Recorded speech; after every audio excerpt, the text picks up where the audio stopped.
Today, Ellen's down in Los Angeles spending time with our granddaughter Zoe, the baby of the world.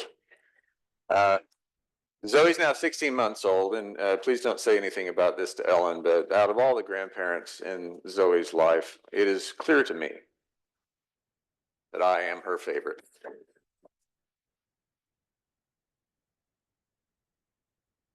Reasons I love spending time with Zoe, but one reason is because at this stage in her young life, it's fascinating to witness how and be reminded of how rapidly human beings develop in those early years and months. We truly figure out what's what. For instance, sitting at the dinner table and dropping food to the dog teaches you all about gravity. And babies are rather unfiltered, very transparent. They let you know when they're happy or when they're sad or mad. If they get hurt physically or if their feelings get hurt, they well up and they just start bawling. There's none of this stiff upper lip internalizing nonsense that you and I are supposed to do all the time. If you're a baby, you just let it all out. One of the most interesting and fun things you can do with a baby is to play peekaboo. Peekaboo only works, of course, with a little kid when they have developed the cognitive ability to anticipate things, to guess what is about to occur. Before that cognitive step, peekaboo is just a dumb thing that grown-ups do, making faces and noises. It's interesting and delightful for the child when they can look forward to a grown-up revealing themselves in a playful way. It's pleasing because you've learned to expect something. You're waiting for it. And sure enough, that something happens. A friendly, smiling adult saying, peekaboo. Pretty basic, but it's huge. From that humble beginning, our frontal lobe begins developing like gangbusters. So that pretty soon life is all about anticipating what is coming next. We just could not function without it. Now, on the downside, it also causes us to worry and be stressed about things in the future, much of which we can't do anything about anyway. But on the plus side, anticipating helps us stay safe. We know how to be aware of situations that might be dangerous. Our ability to know with some accuracy what comes next is just essential for navigating life. It's absolutely necessary in everything from playing peekaboo to eating chili peppers or to launching a rocket into space. That's one reason why one of the most frightening things in life is not knowing what is coming next, not being able to anticipate, not having a plan, not even having a backup plan. In Western culture, especially, not knowing what's coming next can be viewed as a moral failure or laziness. It's the responsible thing to do, after all, to plan for the future, to project what will be based on our observations and experience. To do otherwise is malpractice or criminal. I think that's why a lot of us can be uncomfortable with some Eastern spiritual traditions, like Buddhism, for instance, with its focus on the present moment. In fact, so many of us, me included, find it difficult to meditate because we're always pondering the next thing. I've tried to empty my mind completely and focus on my breathing, and that lasts for about 2 seconds. It's just really hard to leave the future a complete blank and not anticipate. Of course, people who practice meditation or Eastern spirituality, they're just as responsible as anyone. They're simply more alert to not missing out on the joy of the present moment. And that's something we could all do more of, cherish the present. But even to acknowledge the present moment means that we know that we have future moments. And we're wired to want to know what we can and should be doing when the future arrives. Quite often we come to a moment of wondering what we should do next, or being fearful about what's going to happen next and how we'll respond to that during a time of transition, changing jobs, moving, retirement, going through a shift in our ability or our mobility. I've often asked the question of what I should do when I've been worried about my future or made big decisions and wondered if I was making the right one. I've asked that question when I was in over my head and life just felt overwhelming. I've asked it when a relationship got difficult and painful. I've asked it when I really messed up and I did not know how or where to begin cleaning up the mess that I made. I've asked it when grief and loss broke my heart, when my dreams were shattered, and when I was frightened. I've also asked it, though, when I was inspired and excited and passionate about a new interest or a sense of calling or an opportunity. I've asked it every single time that I came to a transition in my life, regardless of how I got there. So I realize now with hindsight that what should we do is not a question you ever ask just once. And it's not a question that's ever answered once and for all time. It's more of an ongoing dialogue we have with ourselves and with people whom we know and trust and love. I would appreciate the question, what should I do, being answered once and for all. But I know that as long as I have the ability to look ahead at all, it's a question I will always be asking. Now, if you were here last week, as Allegra mentioned, you might recognize that our scripture passage today from Luke's gospel is actually a continuation of one we heard last Sunday. In one sense, we can think of last week's reading as being about making a diagnosis, and today's reading as being the prescription, the treatment. So last week described John the Baptist becoming known in the first century world of Palestine, making his name by telling people they needed to be prepared, to get ready because the Lord is coming.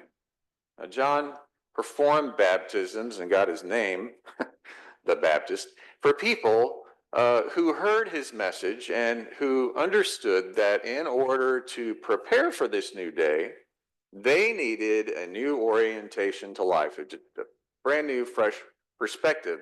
And baptism was a symbolic way of saying, I'm washing off the old way of being me and being born anew.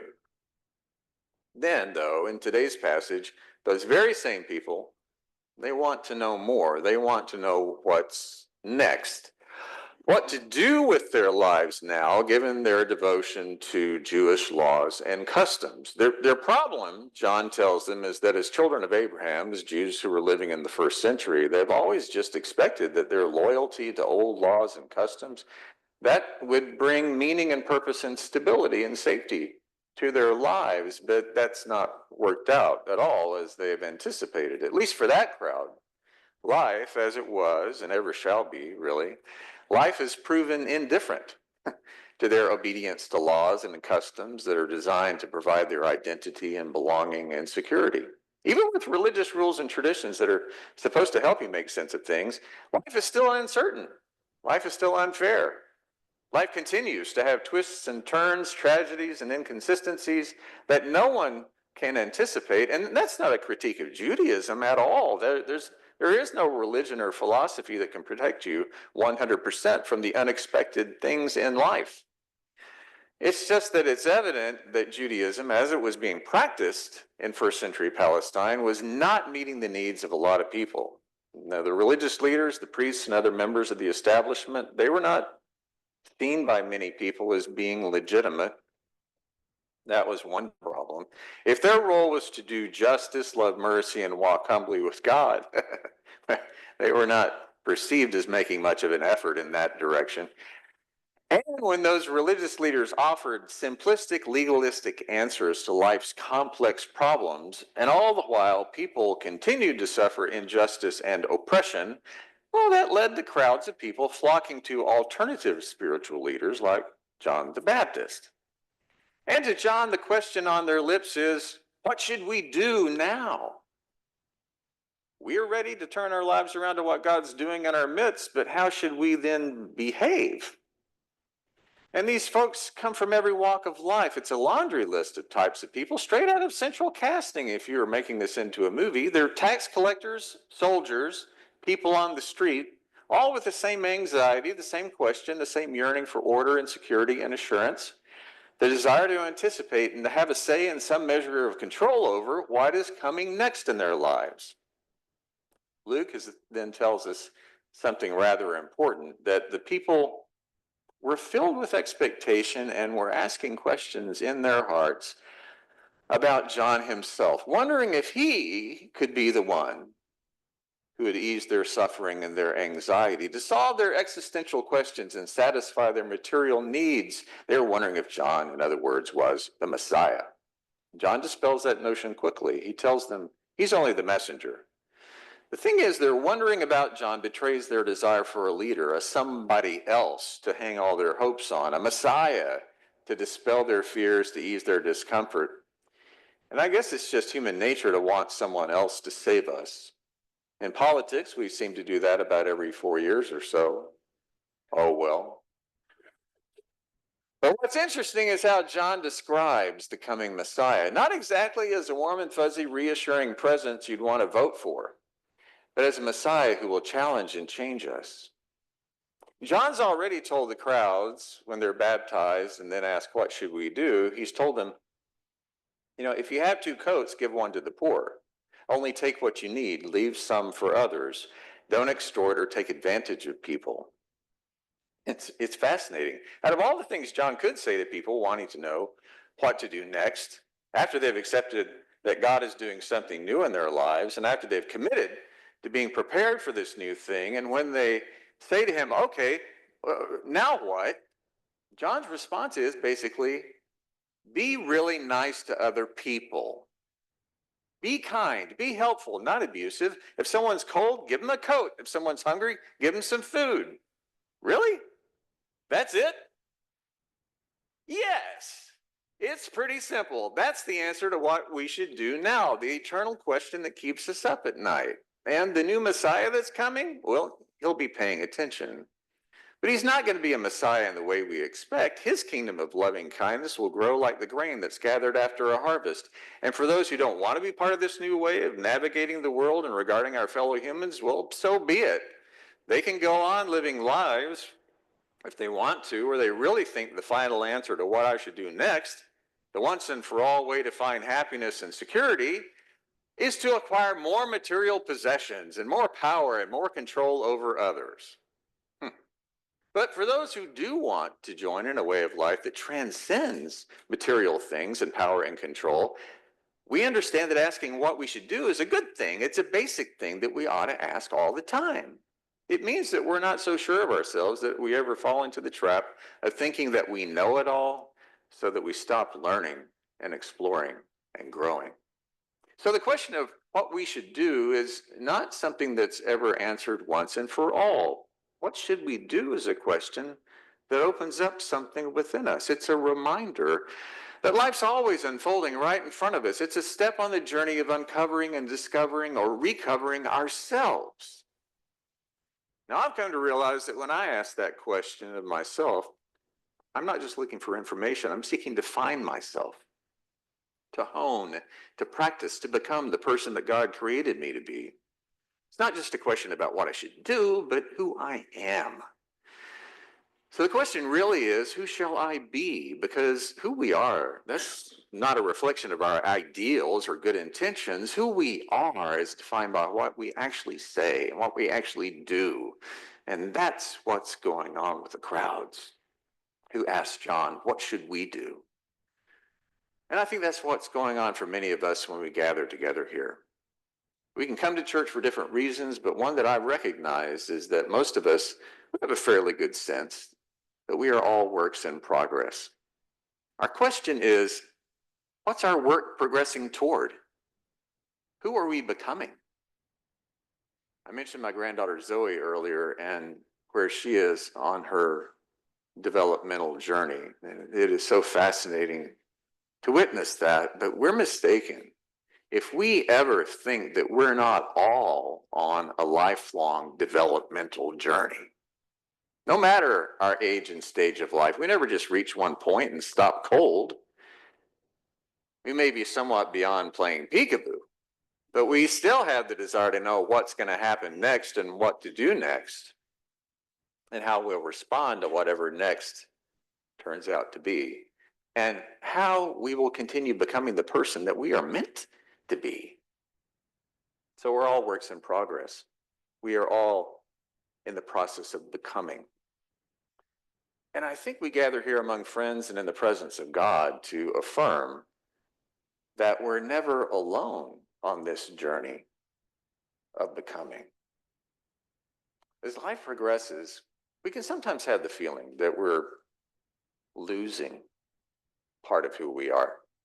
Small losses, bit by bit, things that we have used to define us. Alongside that, our anxieties, our worries can grow. What should I do? Who should I be now? But here with each other, we're working on that. We are all rediscovering. Here with each other and in the light of God's love, we are growing. Here with each other and knowing that we are connected to each other and connected to God forever. We are belonging. And here with each other and empowered by God's Spirit, we are serving. Because if there's one thing that we know for sure, and if we ever forget it, we have people like John the Baptist reminding us that life's not so much about what happens next for us and more about answering, how can we do the next best thing for others? So we're sharing our coats, we're loving our neighbors, we're feeding the hungry, we're doing the simple, basic, necessary things that are the visible, obvious signs of a new perspective, of living in loving communion with others, the new life that Jesus taught and practiced, and that we celebrate this season. That kingdom of loving kindness is always coming. It's always arriving. And living into that reality is exactly what we're called to do right now. It is always what we should do.